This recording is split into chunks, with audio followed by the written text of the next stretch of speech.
Social মিডিয়ায় আমরা প্রত্যেকে একজন ভালো মানুষ, মানবিকতার পুরো জাহাজ। বাস্তবে আমরা আসলে কতটা মানবিক, কতটা মানবিকতার জাহাজ? ব্যাপারটা হচ্ছে, আপনারা একটা জিনিস লক্ষ্য করে দেখবেন, যে সকল মানুষরা আপনার বিভিন্ন জায়গায় বক্তব্য দিয়ে বেড়ায় যে শিশু শ্রম ঠিক না, এটা ক্রাইম, অন্যায়, এর বিরুদ্ধে প্রতিরোধ গড়ে তোলা উচিত, তাদের বাসায় আপনারা লক্ষ্য করলে দেখতে পারবেন 12-13 বছরের শিশুরা কাজ করছে, বা এর থেকে ছোট নাবালক বা নাবালিকারা কাজ করছে। তো তারা কোন প্রতিবাদটা করছে যেখানে তারা নিজেরাই আপনার এই ধরনের ক্রাইম করে চলেছে?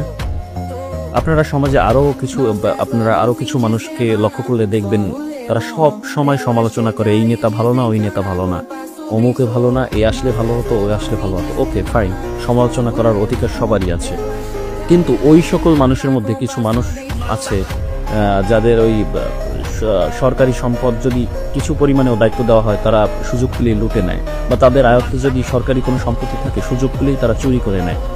তো যেখানে আপনি ঠিক নাই, আপনি কিভাবে আশা করছেন, বা আপনি কিভাবে আপনার বড় বড় সমালোচনা করছেন সমাজ ঠিক করার জন্য? আপনি আগে ঠিক হন, তারপর আপনি সমাজ পরিবর্তন করার চেষ্টা করুন, নেতাখাতাদের পরিবর্তন করার চেষ্টা করুন।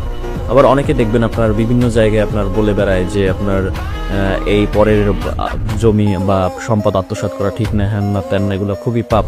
অথচ তারা যখন সুযোগ পায়, তাদের মধ্যে কিছু মানুষ, তারা যখন সুযোগ পায় আপনার মানুষের সম্পত্তি লুটে নেয়, বা আত্মীয় স্বজনের সম্পত্তি লুটে নেয়। তো আপনি নিজের জায়গায় আপনার যে সকল অন্যায় করে যাচ্ছেন, সেগুলো আপনি কিভাবে মানুষকে বলে বেড়াচ্ছেন যেগুলো করা ঠিক না? আপনি আগে, আপনারটাও আগে ঠিক হতে হবে, তাই না?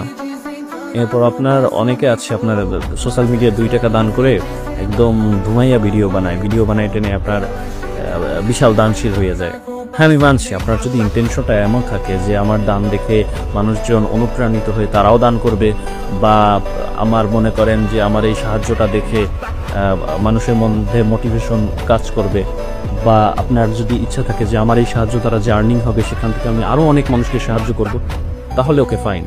কিন্তু যদি আপনার মনে করেন চিন্তাভাবনাটা এমন থাকে যে আমি পপুলার হব, জনপ্রিয় হব, তাহলে আপনি আসলে সমাজের জন্য, বা আমি মনে করছি যে খুব একটা তেমন কিছুই করছেন না, বরং আপনি আপনার জন্য করছেন।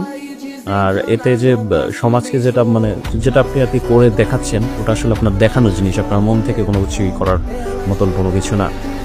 একটা কথা কি, আসলে টুপি পরলেই মানুষ হুজুর হয় না, আর পাঞ্জাবি পরলেই মোল্লা হয় না। আপনার ভেতরটা যদি পরিশুদ্ধ হয়, তাহলেই আপনি একজন ভালো মানুষ হয়ে উঠবেন। সকলে মানুষের কাছে জনপ্রিয় হওয়ার আগে নিজের কাছে জনপ্রিয় হন, নিজের কাছে একজন ভালো মানুষ হওয়ার চেষ্টা করুন। আপনি যদি আপনার কাছে ভালো মানুষ হন, সমাজের কাছে এমনি ভালো মানুষ হিসেবে বা ভালো কাজের মাধ্যমে ঠিকই আপনার জনপ্রিয় হয়ে যাবে। আর যদি জনপ্রিয় নাও হন, তাতেও কিছু আসে যায় না। দুনিয়ার কাছে জনপ্রিয় হওয়ার কোনো দরকার নাই। নিজের কাছে জনপ্রিয় হতে পারাটা, নিজের কাছে আপনার সৎ থাকা, এর মধ্যে যে একটা প্রশান্তির ব্যাপার আছে, এটা আপনার কোনো কিছুর সঙ্গে আপনার কম্পেয়ার করা যায় না, তুলনা করা যায় না। আপনি যদি বর্তমান সময়ে পৃথিবীর সবথেকে বড় অ্যাওয়ার্ডটাও পান, এর মধ্যে আপনার মধ্যে যে আপনার প্রশান্তিটা ফিল হবে, নিজের কাছে জনপ্রিয় বা নিজের কাছে সৎ থাকাটা বা নিজের কাছে জনপ্রিয় হতে পারাটা, এর থেকে আপনার অনেক গুণ বেশি প্রশান্তি এনে দেবে।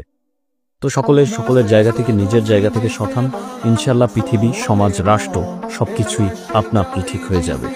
মানুষ বদলালে সমাজ বদলায়, আর একটা সমাজের মাধ্যমে একটা রাষ্ট্র বদলায়, আর ক্ষুদ্র ক্ষুদ্র রাষ্ট্র বদলানোর মাধ্যমে পুরো পৃথিবী বদলে যায়।